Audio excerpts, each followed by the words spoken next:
Oh, hello everybody.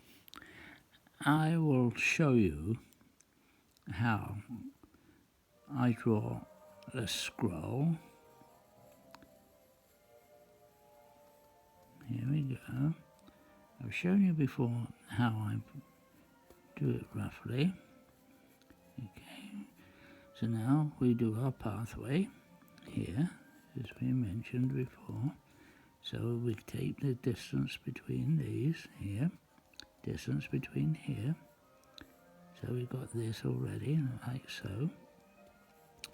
And we curve this around here, so you've got the same again here, you see. And you've got this distance here, from here to here. So you know that that's more or less your scroll. So there you need the distance between here and there, which is here. So we've got this shape here. Okay, so what we do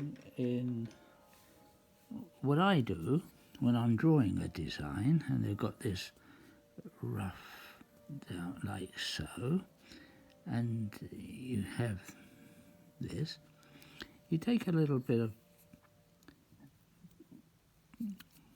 blue tack, we call this stuff. My hand's got some graphite on it now, so it looks a bit dirty.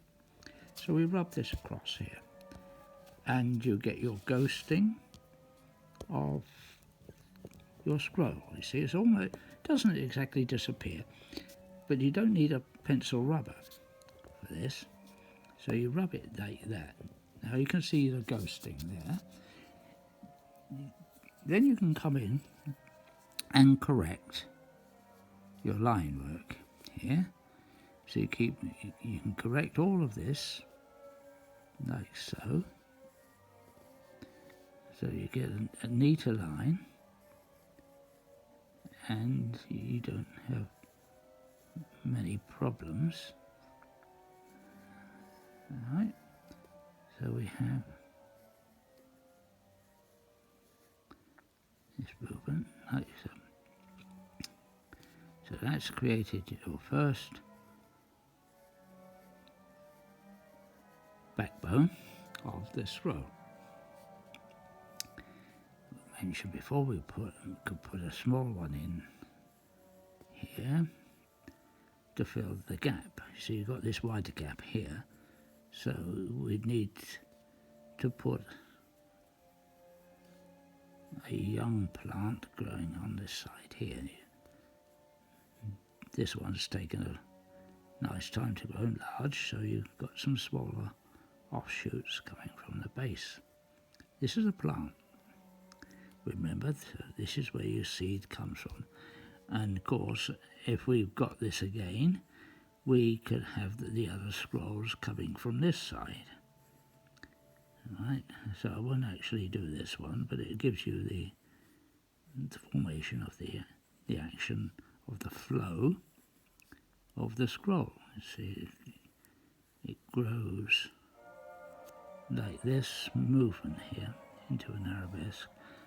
Again, you're going to get the same width across here, same across there, here, same across here, same across here.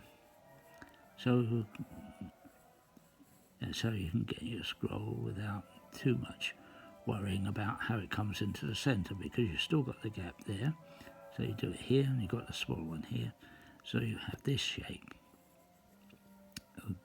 Okay, doke. So that's this first way.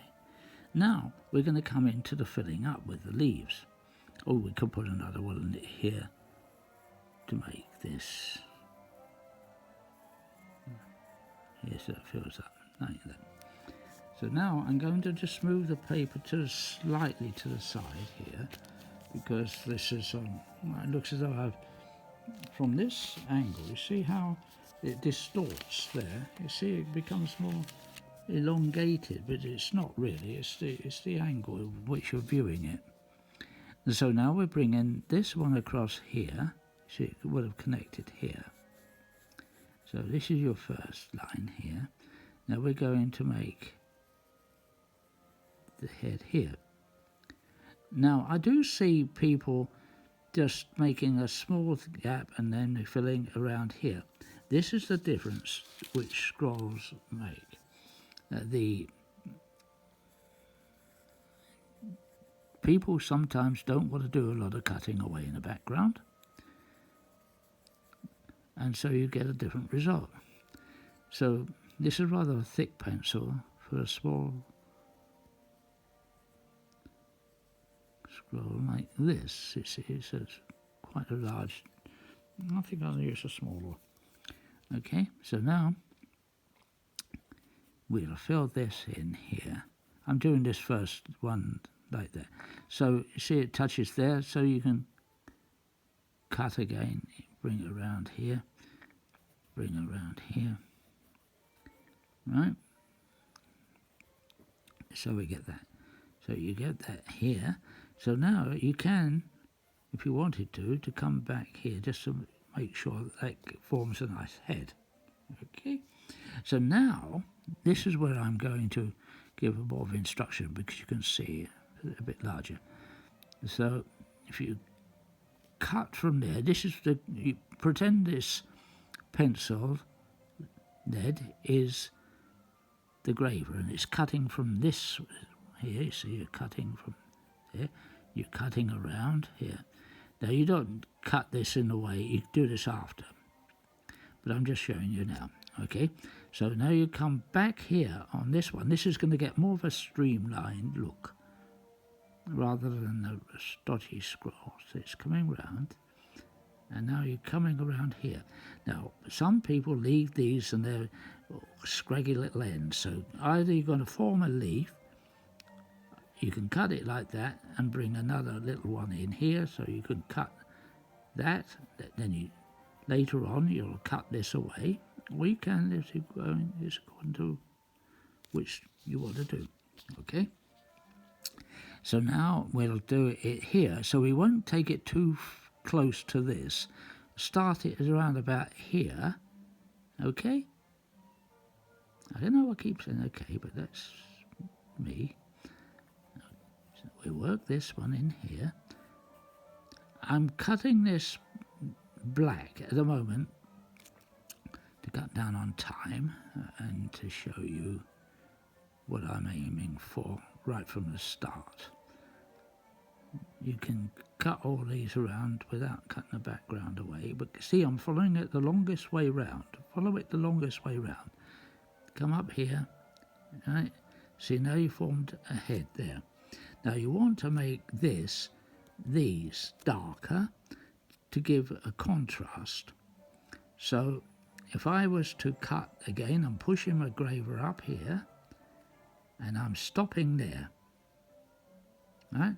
And I'm coming back here, not touching a line, coming back here, forming this around here, like so, and I've got that.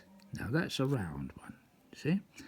So now again, I'll start not close, not here, I'll start about here, on there. So it gives me a little passageway here to work from. Stop there, come back here, bring it all the way around, see, long way round, bring it back in there. So you can either do that, and it's got this gap here. Now, you can vary this by doing another shape if you wish.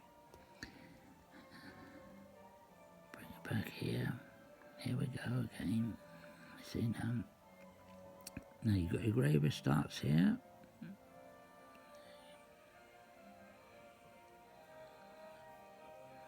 I mentioned before, this is another style of scroll. No two scrolls always look alike. It's just the way you will put your graver in, the amount of background you're doing, the shape of these. The Germanic and the Austrians have a very narrower gap here, and they spiral it more, and they do more of a spiral inside here, they go around inside here. Now, what you can do here, just to vary this, instead of it all being the same, you could put a little chap over the back here like that, so it makes a variation. You start here, not back there, you see, start here, do that, bring it up here. Now, we were going to go here, we're going way up, we're travelling up there, and then coming back on ourselves, coming back again. We start here, leaving that gap as I mentioned. I keep emphasising this because I've got nothing else to say. Okay, we're going on here again. Yeah. Form another one of these if you like. I will do that. And then we'll put this in. And we do another one here.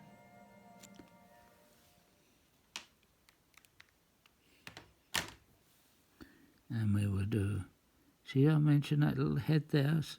Some people make a big clonking head on there. It's not necessary. We can do the smaller one. I mentioned before, and I'll show you later on, how we can vary these inside things. Now we're going to start cutting away with a dark background. See? See the difference it makes? See, now it looks larger. These look larger. They look big here, but as soon as you start putting this black on, they shrink just a little bit because you've got the contrast. You're not looking through it, you're looking into the darkness behind,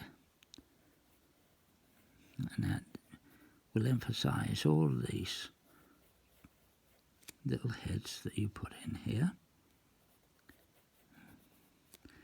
You're cutting away with your graver, or nowadays you've got the vibrator thing that you can stipple this dark in here, which makes it really nice and black. It's different from the traditional way, but we didn't have all that equipment in the past. So we stick to the same old methods, which you can't beat really. So now that one I could either bring something around here. I'll make a larger version later on to show you how you can vary these things.